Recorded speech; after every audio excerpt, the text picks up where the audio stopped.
Now, here are Morgan Streetman and Roxanne Wilder. Well, hello, gentlemen. Good to see both of you. Morgan Streetman here in studio. I'm Roxanne Wilder. Pat George is here.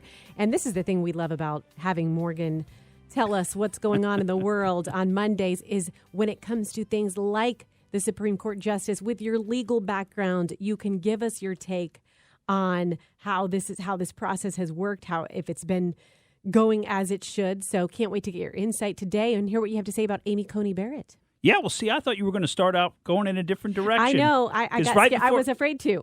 I was very afraid to. Before we got on air, we're going over what are the words that we're not allowed to say on air, because we got to check that out, because we had a story that we were hoping to share with you, which I think we will be able to share actually at this point, and it involves something Joe Biden said back in 2016. And apparently does not contain one of the 7 words that you're not allowed to say. Don't say them, Pat George. Don't say it. Trust me, I'm the one that has to push the dump button. Okay. I'm not going to be saying All right. I was surprised at a couple of the words on that list, though. Some of them were not a surprise, but there was 1 or 2 I was like, ooh. I'm staring at the list right now, and I'm just afraid that even by staring at it, I'm going to read it like sort of newsy, like, well, these are the 7 words you can't say, blah, blah, blah, blah, blah, blah, blah. Okay, no. This was a news and commentary. We're not actually saying the words. We're just sharing with you what we're not allowed to say. Anyway, I thought that's where we were going to start out. But we do have a lot to cover about Amy Coney Barrett today and what's going to happen in her confirmation process and confirmation hearings.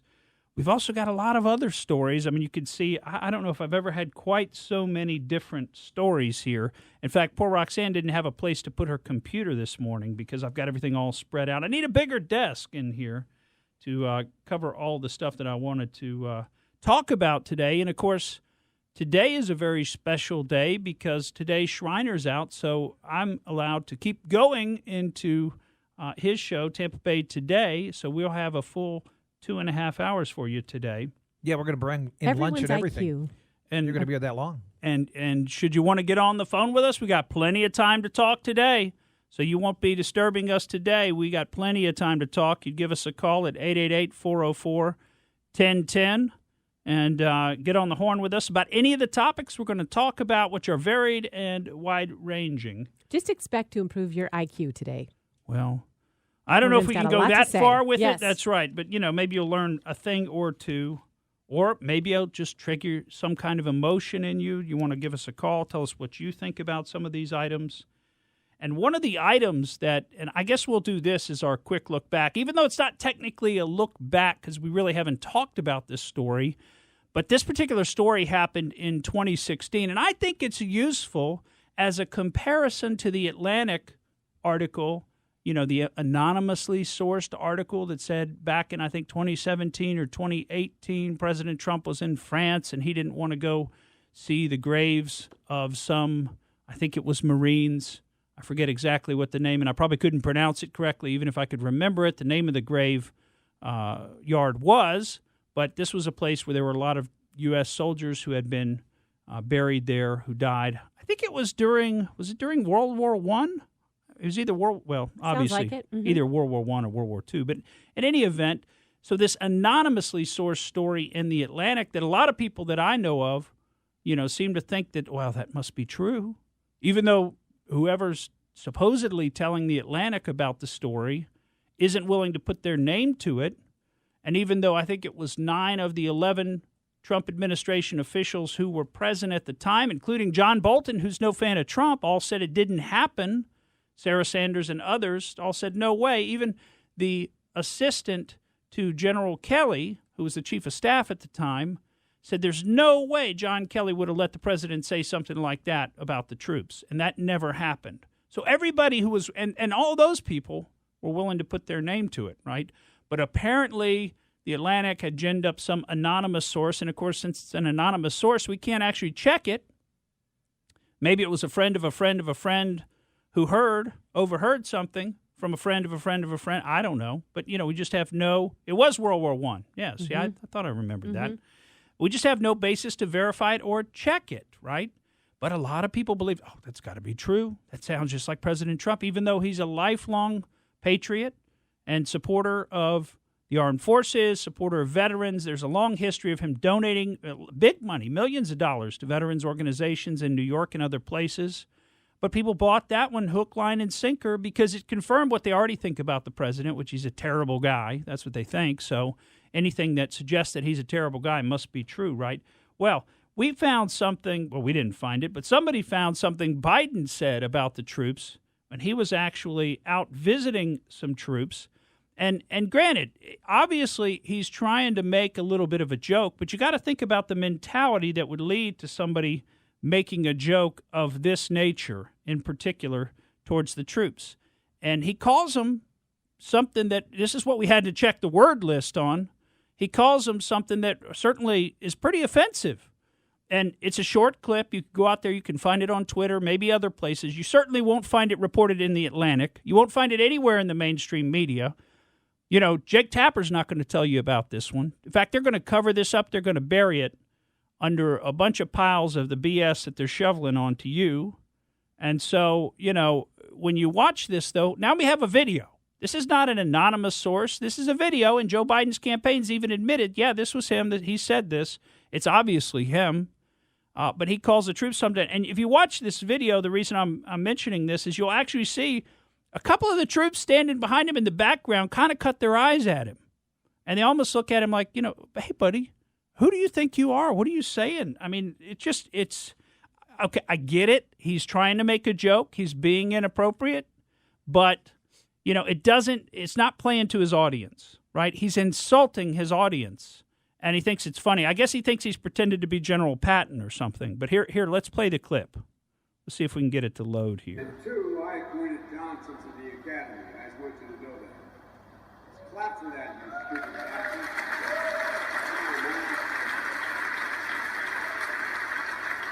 Man, you are a dull bunch. Must be slow here, man. Oh. Well, I don't know if you could hear that. It was a little light because it was somebody in the crowd was taking it probably on their smartphone. But he says he appointed Johnson, who is, I guess, their commander, to the post, and nobody reacts. And he says, clap for that, you stupid bastards.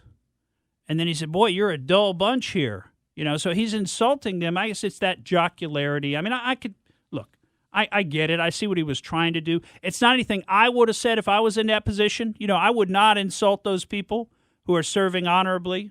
But, you know, this is Joe Biden's style. You know, come on, man. Come on, clap for me, man.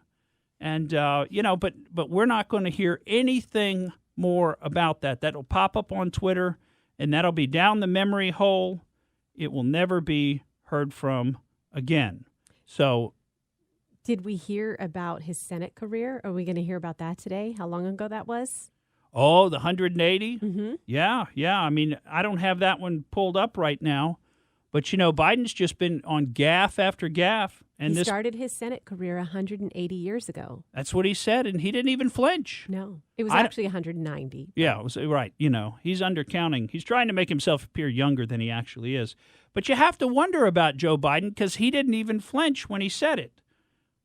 Yeah, I was going to try to pull that one up for you, but anyway, we don't have it ready to go right offhand, the 180 years that he's been in the Senate. But, you know, when he said it, you know, you could just see it doesn't even register with him the fact that that's impossible, Joe. You're not that old, are you? Are you 100 and, you know, are you 210 years old, Joe? I mean, did he go to the Senate when he was like, come on, man. When he was like 30 years old, he went to the Senate. So, and he's been there 180 years, apparently. I mean, you just see the guy. He's not there. He's reading. I don't even know how he misread that. I'm thinking it was 48, and somehow he made the 4 into a 1, and then he added a 0. I mean, I don't even know how he got to that on his teleprompter. Can you come Common back? Core math is how he got to it. Can you come back and do a show on Wednesday? Because how much of this do you think you're going to be able to get from the debate tomorrow night? Oh, the debate? Well, if that happens, and I'm still wondering. You still think it's not going to happen? I don't know. I really thought they would have found a reason to cancel it before now. You're right, Pat George. I mean, it appears like it may actually happen tomorrow night, but maybe something surprising is going to come up. I don't see how they can possibly let Joe Biden debate President Donald Trump. Donald Trump has obviously still got it. He's traveling all around. We're going to cover some of that, some of the different rallies he's doing. Traveling all around the country, speaking to hundreds of thousands of people in the aggregate, in total. Hundreds of thousands of people. Joe Biden, I don't think he spoke to 100 people in the last month. If you watch any of his speeches, they've got these white circles all spaced out. They're like 35 feet apart. I mean, they're really taking social distancing to the next level, right? You've got these things all spaced out all over the place, and there'll be like 4 people at the speech. And I think those are reporters.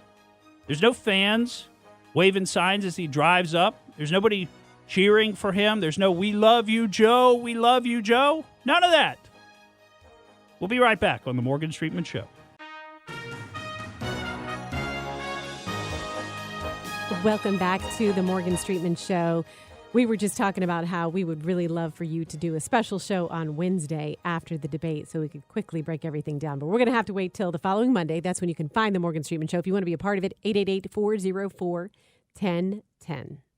Yeah, and I did want to track down this clip because we talked about it, and I had wanted to pull it. And, some days I'll have gone through and pulled all of the clips off the internet, put them into a different format, put them into my sound carts on my iPad. But I will tell you, that takes a lot of time. In fact, I'll usually spend probably 3 to 4 hours on a Sunday just doing that for, 5 or 10 clips. And if there's 20 of them, it may be 6 hours. It takes a long time to pull all those clips, get them transferred into the sound cart, get them named properly so I can tell what they are, etc. So today we're just operating off the internet. We're just pulling clips right off the internet. So, that could be a little dangerous. You never know what you're going to get, I guess. I did listen to these ahead of the show, though. But here's Joe Biden saying he got to the Senate 180 years ago. You got to check this out.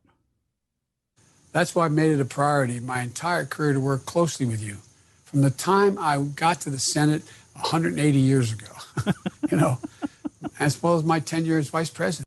I mean, see, he just keeps right on going. It doesn't even register with him that he didn't get to the Senate 180 years ago, like he said. When he got into politics, the Pacer was the number one car. Mm-hmm. And I thought Johnny the horse and buggy. And Johnny Carson's checkered jacket was brand new. It was a long time ago. Different times back then. It was a long time ago. The media just really coddles him, and we got something else I want to get to on this. But before we get to that, I want to cover a little bit of an interview with Jake Tapper and Joe Biden, and it's so hilarious because they're sitting like 30 feet apart for this interview. They're just making everything so exaggerated with the social distancing. It's almost a joke how far apart they're sitting for this interview. But listen when Jake Tapper asks Dr. Jill Biden, as she demands to be known as Dr. Jill Biden, right? There's some question as to exactly how she got that degree, but we won't go into all that right now. But let's just hear from Dr. Jill Biden and what she says the media is not allowed to ask about. What I love about this is how compliant Jake Tapper is. I mean, since when does the media ever let Trump tell them, or Kayleigh McEnany or anybody in Trump's administration tell them what they can and can't ask about? In fact, if somebody says you can't ask about that, they all start standing up and yelling about it. That's all they want to talk about. Pressure point, right? But when you flip over and you look at the way the media treats the Democrats, you can tell the media is behind the Democrats. They're an arm of the political establishment for the Democrats. But let's hear Jake Tapper ask Dr. Jill Biden about Joe Biden's gaffes, and let's hear her response. Your husband has been known to make the occasional gaffe. You can't even go there. You can, after Donald Trump, you Well, that's what I cannot want. even say the word I can't gaffe. even say the word gaffe. Nope. But are you not? Nope. Done. It's gone. The gaffe issue is over because Over. So over. Okay, well, I guess she gets to decide how the interview goes. She's decided the gaffe issue is over. It's so over. You cannot even say the word, Jake Tapper. And he doesn't really argue with her. He's like, well, okay, I guess I can't even say the word. Now, what I wanted to point out about Joe Biden, if you haven't noticed, is what a light schedule he has. I mean, he's trying to top Hillary Clinton from the last election in terms of not having any events before the election itself. Now, just as of last Friday, the number of lids, and I think we've told you before, a lid is where the campaign says there's not going to be any more media appearances or interaction with the candidate for the day. Now, the number of lids that Joe Biden's campaign has called in the month of September is 10 lids. 10. In fact, last week, from the 19th to the 26th, they called 4 lids. Now, listen to the timing on these, because it's amazing how early in the morning. It's not like they call them 3 o'clock in the afternoon. Okay, candidate's done for the day. Tuesday, September 1st at 8 a.m. The Biden campaign starts that morning, 8 a.m., by calling a lid on the day. You'll not see Joe Biden today. Saturday, September 5th. Now, weekends are very important before an election, right? Because a lot of people are working during the week, so weekends are a great time to be out campaigning. Saturday, September 5th, 10:36 a.m. There's a holiday weekend, right? Labor Day weekend, and they called a lid. The next day, Sunday, September 6th, 11:28 a.m.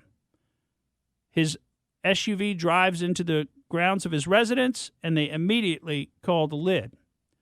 Tuesday, the day after Labor Day, 8:10 a.m.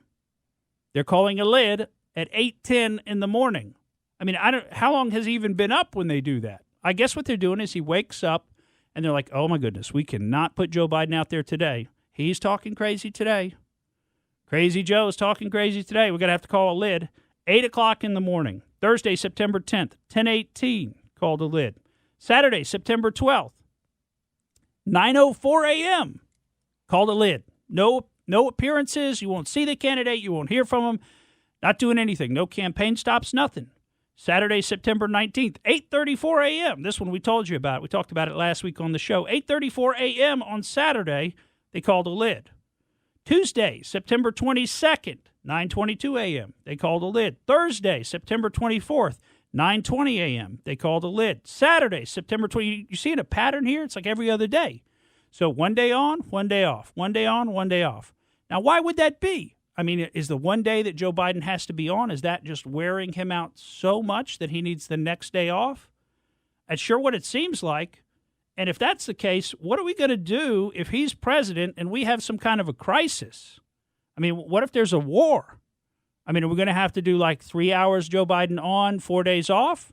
And other people will just have to figure it out in the meantime while he's not there?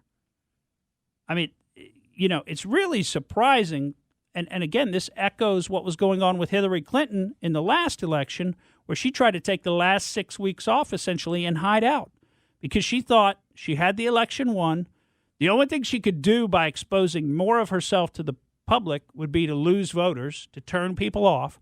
So she thought, I'm just going to go into hiding. And a lot of us at the time thought, well, maybe she's got some kind of health issues because, remember, she collapsed into that van that day, and there were other reasons to potentially believe that maybe she was having some health issues, and that was the reason she was hiding. But, I mean, maybe that's the reason Biden's hiding. You know, maybe he's having health issues, mental health issues. It certainly seems like it. It certainly seems like he loses his temper. In fact, I know he was recently asked about his son Hunter, and boy, he really lost his temper on that one. He said, you can't talk about that. We're going to talk about Donald Trump. Same line that Dr. Joe Biden gives you. You can't talk about that. They get to tell you what you can and can't talk. Don't you love that? Don't you love talking to people who get to set the bounds of the conversation, who get to say, oh, you're not allowed to talk about that? I'm not entertaining that question. I don't care if you think it's legitimate. I'm saying it's illegitimate, and I'm not even going to entertain that question. What are we talking about? Come on, man. It is crazy how you have this schedule that Trump has been keeping up versus what Biden's been doing. I mean, talk about two totally different worlds that these people are living in right now in terms of energy level that Trump has to have. And I do view that, this is just my opinion, that leadership sort of demands that high energy level. Right. And so that's something that factors into, you know, what a lot of people think, okay, can you lead this country? Well, you know, there's some people who've counted, and since Labor Day, so that'd be the 7th of September, so that's like 3 weeks ago, right? Since Labor Day, President Trump has spoken to more than 240,000 supporters at the different campaign events.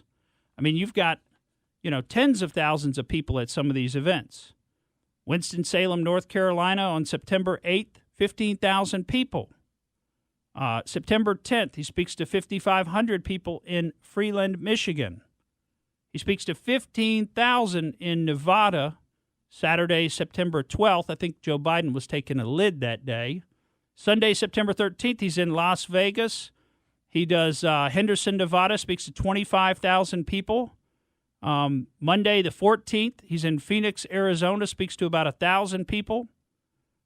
Let's see. Wisconsin, Thursday, September 17th, speaks to 15,000 people. Saturday, the 19th, speaks to 35,000 people in Fayetteville, North Carolina. Ohio, speaking to 5,000. Monday, September 21st, and later that day at a different rally, speaking to 15,000. That's 20,000 people in one day, two different rallies. Two rallies. Tuesday, the 22nd, in Pennsylvania, Great American Comeback Rally, speaks to 15,000 people. September 24th, speaks to 35,000 people in Jacksonville, Florida. Same thing Friday, the 25th, 35,000 people in Newport News, Virginia. Saturday, the 26th, Middletown, PA, just this past Saturday, 17,000 people. Now, these are estimates, so there may be some variation in the actual numbers, but the point is President Trump is speaking to tens of thousands of people, totaling up to hundreds of thousands of people since Labor Day. Joe Biden, they've counted up all the supporters that have appeared at his various rallies, and they come up with a whopping number of 84. 84 people since Labor Day Joe Biden has spoken to live. Now, I wonder he's calling a lid on his day. There's nothing to do anyway. Why didn't he just go home and take a rest? Welcome back to the Morgan Streetman Show. In just a moment, we're going to get into Amy Coney Barrett's Supreme Court nomination, what Morgan thinks of it. But let's get back to what's been happening at some of the rallies. Yeah, well, there's something coming up, and I have got a lot of local interest stories for today. So we're going to cover two of them right now. We're going to cover the rest of them during the Tampa Bay Today show, where I'll be filling in for Schreiner today. But if you want to see a Donald Trump rally, there's one coming up this week here in the state of Florida, only a couple of hours away in Sanford, Florida, at the Orlando Sanford International Airport. And if you've never been out to that airport, that's a great airport. I flew out of that airport one time, and it was one of the greatest experiences I've ever had because there was nobody at the airport. It was so easy. There was no line. There was no nothing. You just breeze right through security, right out to the plane, right on the plane. It was great. It was great. But anyway, Friday, October 2nd, 7 p.m. Now, the doors will open at 4 p.m., and you need to get online at the president's DonaldJTrump.com website to request tickets, and you can get up to 2 tickets per mobile phone number. But he's going to have a Make America Great Again rally in Sanford, Florida. One other story that I kind of wanted to cover, I feel kind of bad about this story, and the only reason I'm covering it is, I just wanted to give a little bit of an explanation. If you remember Brad Parscale, President Trump's campaign manager for most of the campaign, he was removed back this summer. I think it was in July. Maybe it was June, but anyway, June or July. He was removed as the campaign manager. It was July, replaced by Bill Stipin. And if you remember, what he did was he was talking about that Tulsa, Oklahoma rally and that they were going to have 1 million people there. And the funny thing was, if you run the greater Tulsa metro area, there's only about 500,000 total people in that area. And now most of the rest of Oklahoma is not nearly as populous as that. So there were about 500,000 people in the greater Tulsa area. So even if every one of them came, it's hard to imagine. And you got to be sure you wouldn't get everybody, right? You wouldn't have every single person. It's hard to imagine that there would have been 1 million takers for the rally. So it's almost just like he kind of lost his way a little bit. He was excited.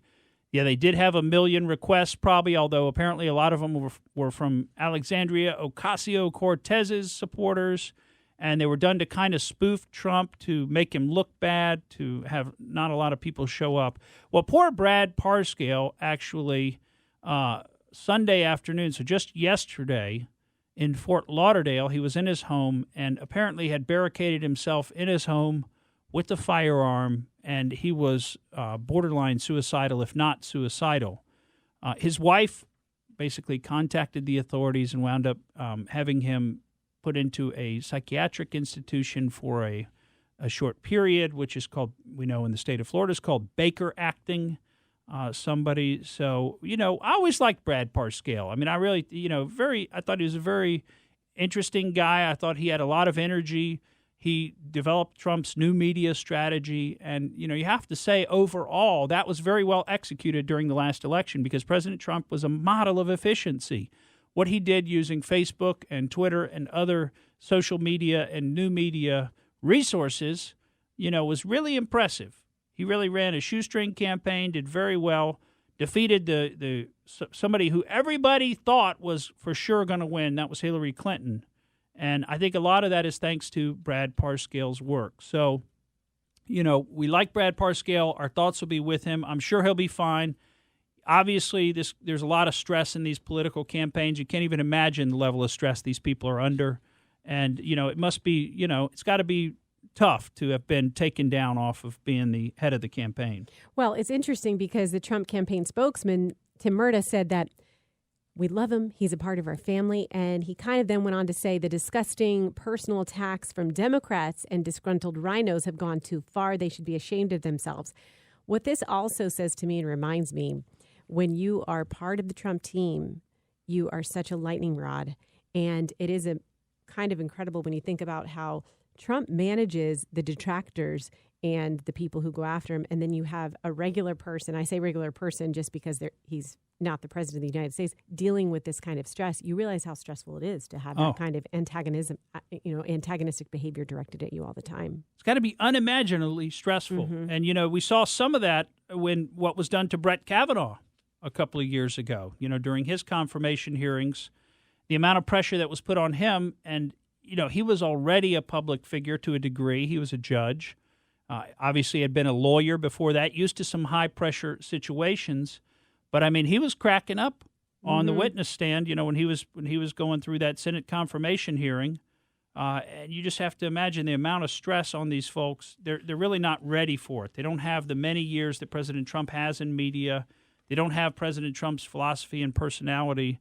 I mean, a lot of people can't do it. Look, Joe Biden can't hack it. He can't take criticism of his son, right? He can't take criticism of Hunter. He wants to fight people. He wants to call him fat. He wants to do push-up contests with him. He wants to just tell him you can't even ask about that. Nobody's looked at that and said that, et cetera, et cetera. So somebody else who's about to come into this maelstrom, and we're going to see how this goes for her, is Amy Coney Barrett. And, of course, she's the judge who President Trump has nominated to replace Ruth Bader Ginsburg on the Supreme Court. She's 48 years old and has 7 children. Now, can you even imagine that workload? I mean, 7 children, and she's a judge on a pretty important appeals court right now, the 7th Circuit. That's one of the big ones. It's probably not the biggest. I mean, 9th Circuit's important. 11th Circuit, I think, is very important. But the 7th Circuit is definitely one of the 2nd Circuits also. Oh, a lot of them are important, but the 7th Circuit is one that's very important. It has a lot of famous judges from the past, a lot of interesting decisions, highly associated with the University of Chicago, thought process, law and economics, some of the decisions coming out of the 7th Circuit. So that's where Judge Amy Coney Barrett has sat for the last several years since she was appointed and approved, although by not a huge margin. She was approved to that. But I think she's getting ready to face her own trip into the maelstrom.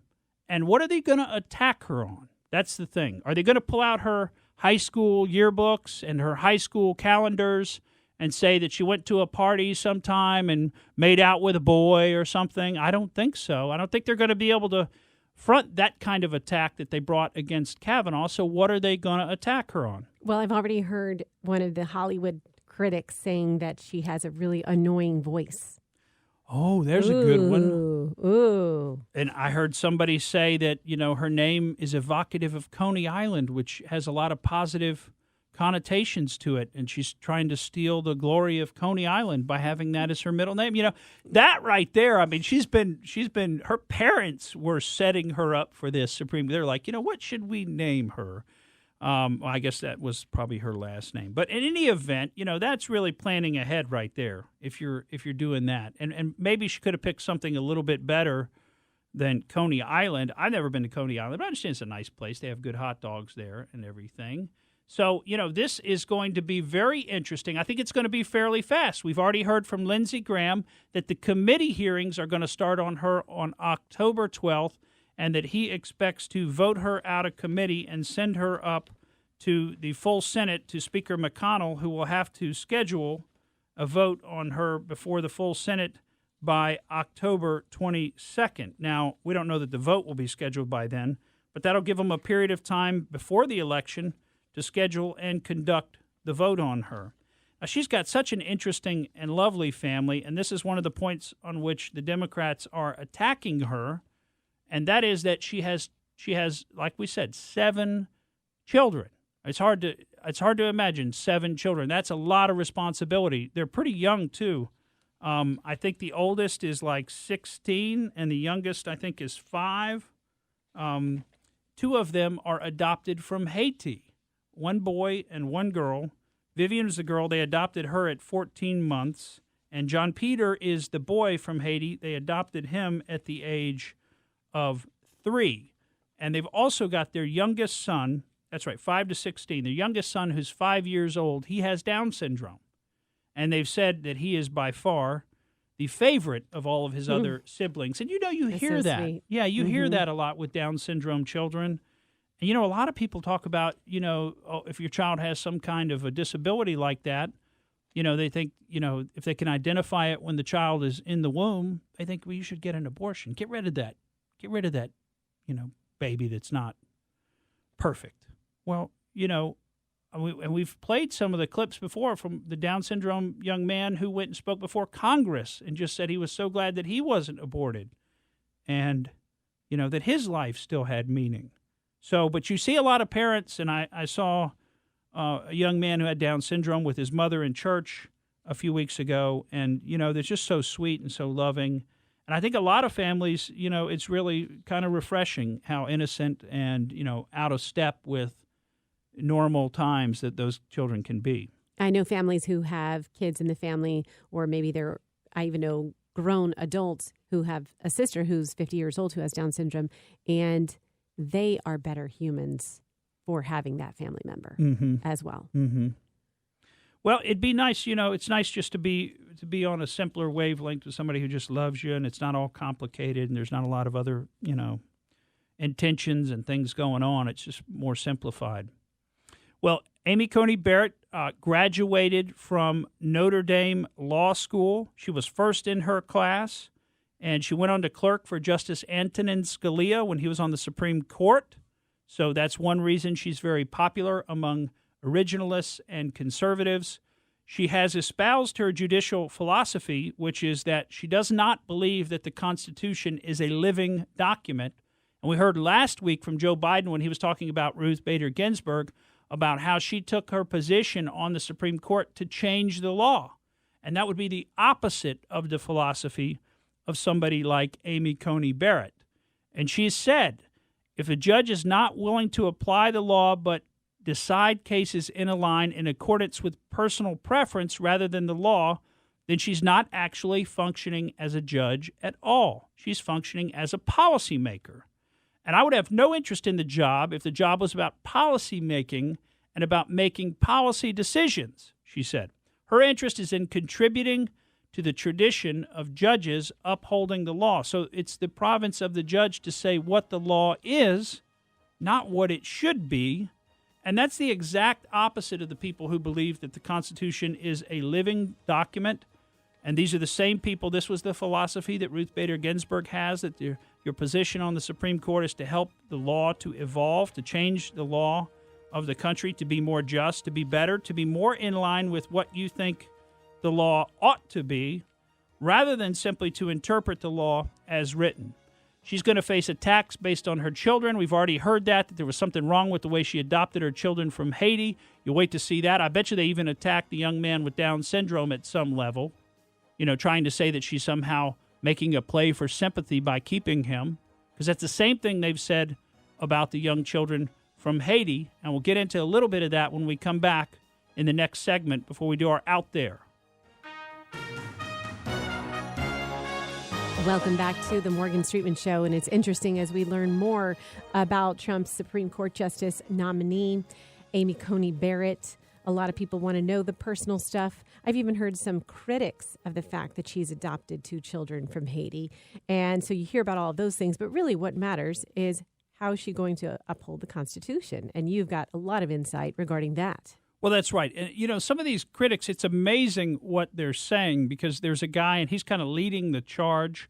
His name is Ibram X. Kendi. And, of course, his name used to be Henry Rogers, but now it's Ibram X. Kendi. And he wrote the book, which is apparently a bestseller, How to Be an Anti-Racist. And he's criticized her for adopting children from Haiti. In fact, for him, it's racist that she did that. In fact, he says some white colonizers adopted black children. They civilized these savage children in the superior ways of white people while using them as props in their lifelong pictures of denial, while cutting the biological parents of these children out of the picture of humanity. That's how he views what she did. I mean, if you look into her children when she adopted them, they were not terribly well. They had not been taken care of in Haiti. One of them was after the earthquakes and was in a bad situation. But her daughter had rickets and other problems, developmental problems. Nobody was speaking to her. She couldn't even speak. She was way undersized. She was like 14 months old, and she was still wearing clothes for 0 to 3 months. So she was malnourished, undersized. Now, she's grown up to be just fine. She speaks well. She's big. She's athletic. She's strong. So, she's overcome that, but she's overcome it by living in the Barrett household and being raised there. And it's not because somehow they're being exposed to the superior ways of white people. They're just being taken care of, just like children are supposed to be. But this is the criticism, and it's unbelievable that they're going to criticize this person, this woman, for adopting children from Haiti. And they're going to try to make it into some kind of a prop. Just like we said, her name was some kind of a prop to remind people of Coney Island. I mean, it's insane to think that you would go to all that trouble and do that. I mean, I'm sure she had no real idea that she was going to end up nominated to the Supreme Court when she adopted these children, because that was back when she was just a top-notch professor at Notre Dame Law School, which she did after she had worked for Justice Scalia and a couple of years in private practice.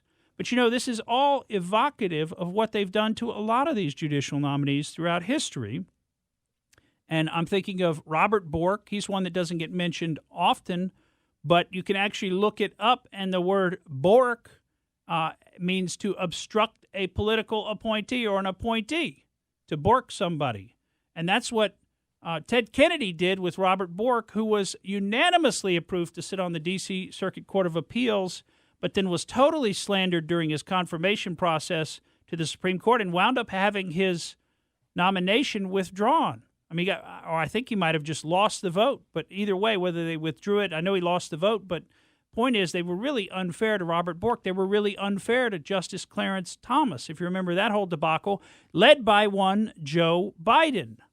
They were really unfair to Brett Kavanaugh, and there have been a couple of others, but those were the main ones that you think of. And is this what Amy Coney Barrett can expect during her confirmation process? Now, there's no real way that the Senate's going to be able to hold this up because the Republicans have a 53-seat majority in the Senate, 53 to 47. There are 2 senators who've indicated that they may not vote in favor of the nominee, although they haven't specifically said that. I think Susan Collins did say that specifically. Lisa Murkowski apparently is at least willing to meet with Judge Barrett. So Lisa Murkowski may not want to vote against her at the end of the day. I don't know. These are 2 liberal senators, liberal Republicans, and I think they feel like they need to please their base and their supporters, and maybe politically the best move for them is to vote against. I don't know. Point is, unless they lose one more, the Republicans have the 51-vote majority to confirm her. Even if they lose one more and it's a tie, 50-50, the vice president breaks the tie, right? So the Republicans will need to lose actually 4 to actually lose the vote. But one of the ones that was suspect that's left is Mitt Romney, and he's already said that he will support the president's nominee. Now, one other angle that they're going to come at her about is her Catholicism. She's a very devout and serious Catholic, and you need to understand attacks on her in this vein are unconstitutional because the Constitution says specifically no religious test shall ever be required as a qualification to any office or public trust under the United States. So you're not allowed to make it a test whether somebody's religious or of a certain religion or not. That's not allowed under the Constitution, so that is unconstitutional. And oh, by the way, what do you think that the 70 million Americans who are registered as Catholics, who are members of the Catholic Church in the United States of America, a full 22% of the population, how do you think they're going to take that kind of an attack on Amy Coney Barrett? Maybe they're going to take it a little personal. I guess we'll wait and see. And speaking of personal attacks, we've only got a couple of minutes left here to talk about our Out There segment. But I don't know if you've heard this in the liberal press and other places. People are talking about civil war after this election. And I mentioned it to a liberal friend of mine, and he got all up in my face like it was me. Like I was the one saying it. It's not me. It's the liberals. They're the ones talking about it. Thomas Friedman of the New York Times, he's talking about the coming civil war. A lot of them are talking about we're already in a cold civil war. A lot of people think you can look at some of the stuff going out west in Portland and Seattle as being, predicators of some type of violence in the country. But here's somebody who I wanted to mention specifically, and that's Lanny Davis. Over the weekend, he tweeted out a series of about 14 different tweets, and it's unclear whether he wrote these tweets or whether he was cutting and pasting from somebody else. But he says, he didn't say it wasn't him, he says, "Dear red states, we're leaving. We've decided we're leaving. We intend to form our own country. We're taking the other blue states with us. That includes Hawaii, Oregon, California, New Mexico, Washington, Minnesota, Wisconsin, Michigan, Illinois, and all the Northeast. This split will be beneficial to the nation, especially people of the new country, including Puerto Rico, the U.S. Virgin Islands, Guam, and Washington, D.C. We get the vast majority of the shipping ports. Good luck with getting goods in or out of the country affordably. We also get Costco, Starbucks, and Boeing. You get Texas, Oklahoma, and all the slave states. We get stem cell research and the best beaches. We get the Statue of Liberty. You get Branson, Missouri. We get Apple and Microsoft. You get WorldCom. We get 85% of America's venture capital and entrepreneurs. You get Mississippi. We get 2/3 of the tax revenue. You get to make the red states pay their fair share. Since our aggregate divorce rate is 22% lower than the Christian coalitions, we get a bunch of happier, intact families. Please be aware that California will be pro-choice and anti-war. And we're going to want all our citizens back from Iraq at once. If you need people to fight, ask your evangelicals." And he goes on and on and on. Well, didn't we decide this issue in this country 150 years ago? Hasn't this already been decided? You cannot leave. But I guess the Democrats are talking about they want to try again. I'm Morgan Streetman, and that's the way I see it. Thank you for listening to the Morgan Streetman Show. We hope you enjoyed what you heard, and if you did, please click like and subscribe to help us out. And remember that we recommend that you exercise your brain at least once a week.